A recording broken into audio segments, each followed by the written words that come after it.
안녕하세요. 여러분이 보내주신 자료, 제1차 어린이집 보육교직원 보육활동 보호 기본계획 2025년부터 2029년까지의 계획인데요. 이걸 함께 깊이 들여다볼 시간입니다. 네, 안녕하세요.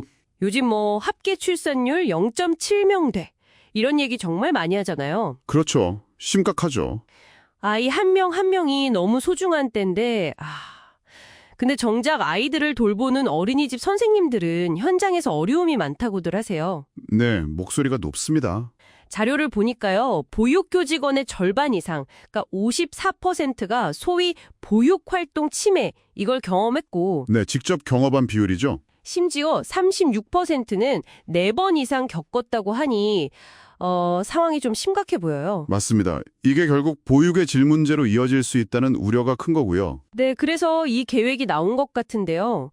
오늘 저희 팁다이브 미션은 이 계획의 핵심 골자가 뭐고 또 이게 여러분께 어떤 의미가 있을지 그 핵심을 파악해보는 겁니다. 네, 바로 그 지점입니다. 국가 차원에서도 이 심각성을 인지하고 법적 근거를 만들었죠. 그 영유아 보육법 개정이요. 네, 맞습니다. 올해 8월에 시행되는 그 법을 기반으로 앞으로 5년간 이 문제를 어떻게 풀어나갈지 구체적인 청사진을 그린 겁니다. 그래서 여러분이 이 계획의 핵심을 명확히 이해하시는 게 중요하겠습니다. 좋습니다. 그럼 구체적으로 어떤 문제들을 해결하려고 하는 건지 그것부터 좀 파헤쳐보죠. 자료를 보면 가장 큰 문제 중 하나로 지적되는 게 보육활동 침해 기준이 좀 모호했다는 거네요. 네, 맞아요. 그게 컸어요. 현장에서 어떤 요구가 선을 넘는 건지, 어떤 게 교사의 정당한 활동 범위를 벗어난 건지, 뭐랄까 판단하기가 애매했다는 거죠. 그렇습니다. 그 침해라는 것의 정의가 명확하지 않으니까 어떻게 대응해야 할지 어려웠던 거죠. 예를 들면 과도한 요구를 계속한다거나 아니면 교사의 보육 방침을 일방적으로 무시하는 그런 행동들이요. 그런 것들이군요. 네, 그리고 보호자와의 소통 부족 문제도 심각했습니다. 서로 오해가 쌓여도 풀기가 어렵고 또 어린이집 입장에서는 좀 조심스러운 부분도 있었을 테고요. 조심스럽다는 건 혹시 원화 모집에 영향이 갈까 봐서요. 네, 실제로 원장님들의 45.6%가 그걸 우려한다고 답했으니까요. 적극적으로 대응하기 어려웠던 측면도 있는 거죠. 그렇군요. 게다가 피해 교사를 위한 실질적인 보호나 지원책, 예를 들어 심리 상담이라던가 법률 자문 같은 거요. 이런 게 부족했고 지원 자체가 부족했다. 네, 그리고 그나마 있는 지원도 지역별 편차가 또 컸어요. 인권 조례가 있는 곳, 없는 곳, 또 분쟁보험 지원해주는 곳, 아닌 곳 이런 식으로요. 지역마다 달랐군요. 그렇죠. 기존의 분쟁 조정기구도 실효성이 좀 떨어진다는 지적이 있었고요. 그러고 보니까 이게 단순히 한두 가지 문제가 아니라 기준도 없고 소통도 어렵고 지원 시스템도 제대로 안 갖춰져 있고 정말 복합적인 문제들이 얽혀 있었네요. 네, 맞습니다. 다층적인 문제죠. 그럼 이번 계획은 이런 어려움들에 대해서 어떤 해결책들을 제시하고 있나요? 여기서부터가 정말 궁금해지는데요. 핵심 전략은 크게 3가지 축으로 볼 수 있습니다. 첫째는 방금 말씀하신 그 기준, 비준을 명확히 세우고 소통 채널을 강화하는 겁니다. 기준 명확화와 소통 강화. 네, 예를 들어 교사의 정당한 아이 돌봄 활동, 이걸 이제 생활지도라고 부르는데요. 이게 아동학대로 오인되지 않도록 명확한 가이드라인, 즉 생활지도 고시를 만드는 게 대표적입니다. 내년 하반기 적용 목표고요. 생활지도 고시 중요한 기준이 되겠네요. 그렇죠. 그리고 보호자와 상담할 때 참고할 수 있는 구체적인 가이드라인도 배포하고요. 또 이런 행동은 보육활동 침해가 될 수 있습니다 같은 예방교육 있잖아요. 네네. 이것도 2026년까지 법으로 의무화할 계획입니다. 교육 의무화까지요? 알겠습니다. 그럼 두 번째는요? 둘째는 피해 교직원에 대한 실질적인 보호와 지원 체계를 갖추는 겁니다.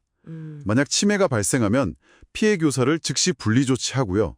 또 심리 상담이나 치유를 지원할 법적 근거를 내년 하반기까지 마련할 예정이에요. 법적 근거 마련. 중요하죠. 네.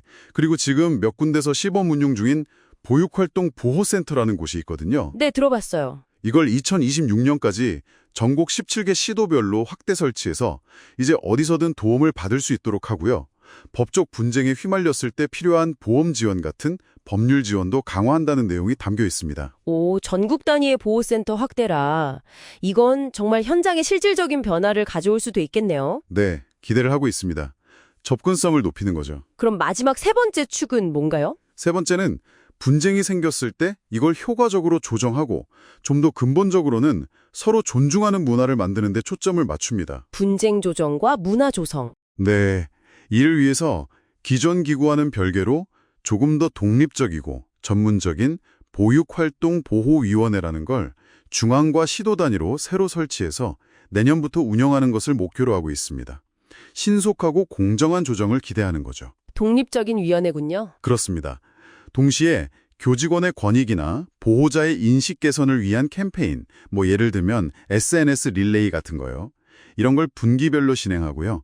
또 원하는 모든 교직원에게 마음 성장 프로젝트 같은 심리 지원 프로그램을 확대 제공해서 교사들의 소진을 막는다는 계획도 내년부터 시행될 예정입니다. 알겠습니다. 자, 오늘 어린이집 보육교직원 보육활동 보호 기본계획의 핵심 내용들을 쭉 짚어봤습니다. 결국은 교직원들이 좀 심리적으로 안정된 환경에서 아이들에게 집중할 수 있게 만들어서 네, 그게 핵심이죠. 그래야 우리 아이들이 더 좋은 보육 서비스를 받을 수 있다. 이런 선순환 구조를 만들겠다는 의지로 읽히네요. 맞습니다. 기준 마련부터 지원 시스템 구축, 그리고 문화 조성까지 아주 다각적인 접근이죠.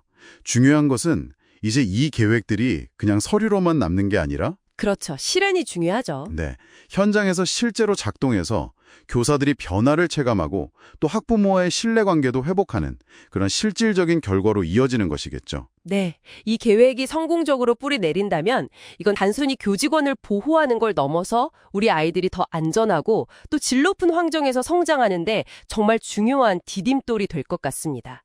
여러분은 이 계획의 여러 내용 중에서 어떤 부분이 가장 중요하다고 보시나요?